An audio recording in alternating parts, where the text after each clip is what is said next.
Avon når kvaliteten teller.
As a matter of fact, I have the pleasure today of doing business with one of my earliest mentors, a gentleman named Chaz Gerber, who has Gerber Acoustics out of Florida, does corporate events and stuff like that.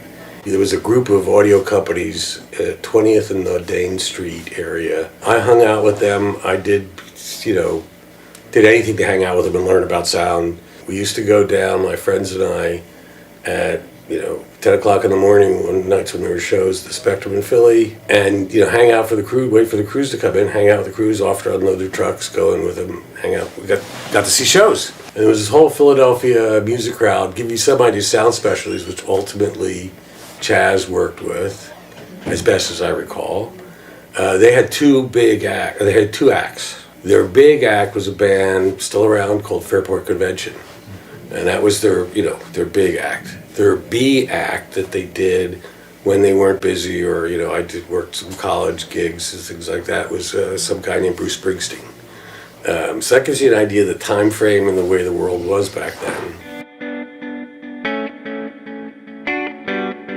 Not to in any way diss my friends at EAW. No.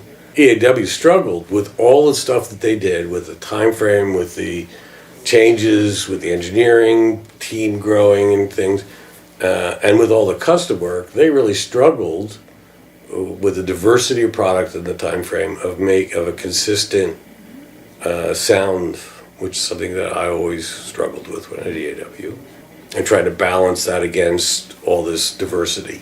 At VUE, I knew we didn't want to do that, because that was a struggle I didn't want to take on. But also a lot of it came from Mike, first off. Mike was totally new and different. He knew all the technology, and he'd been doing this for a very long time. He has so much experience of actually using the stuff and being involved in the development and building the stuff, that breadth of both practical and technical and sort of academic all mixed together, it really was unique.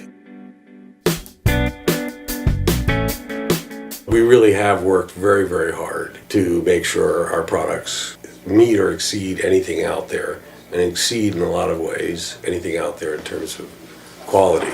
But I think more unique differentiator, particularly at this moment in time, is the fact sonically all of our systems have the same sort of sound character. There's a high degree of consistency in the way they work, in how they sound.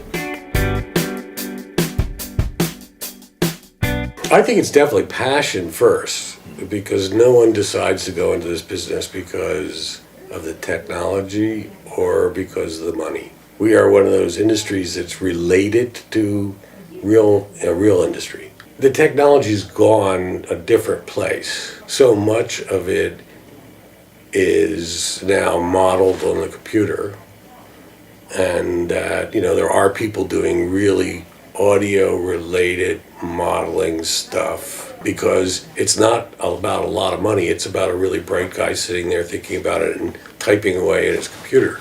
But even still, a lot of that, with the original beam steering, not the original beam steering, but the first modern beam steering stuff that we did back at EAW, was all based on all these papers on steering antennas for radar. That's where they started making arrays and doing all that stuff. Again, it's applied technology. Our industry does not lend itself to large corporate ownership, in my humble opinion. Not that there's anything wrong with it or has a bad place in the industry, but I think they struggle in a market as small as ours.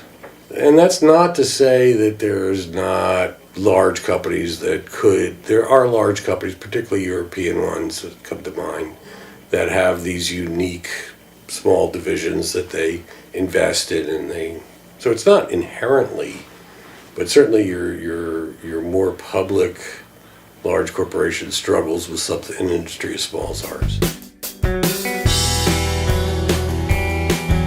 I love, and I've been traveling more this past year than I have in probably my entire life. And I do love going out in the field. There's a lot of things I do and I enjoy doing in my office. And I certainly like working with the team, developing the products and all that stuff.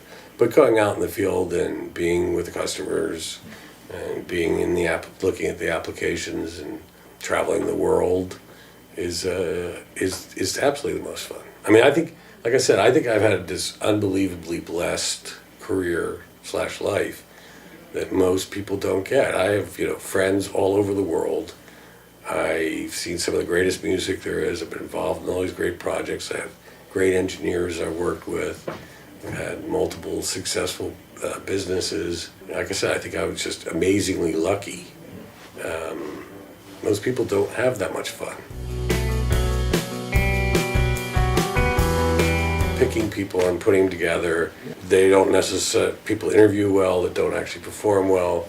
People that don't interview well or don't stand out turn out to be some of the most amazing performers. And then so much of it is chemistry within the team. You could have great people, but if they don't fit into the team, and if the team doesn't mesh, none of that stuff, the fact that it's a great person and his capabilities may or may not actually benefit the team. So it's a constant challenge, and it's a constant management process to really get a great team together.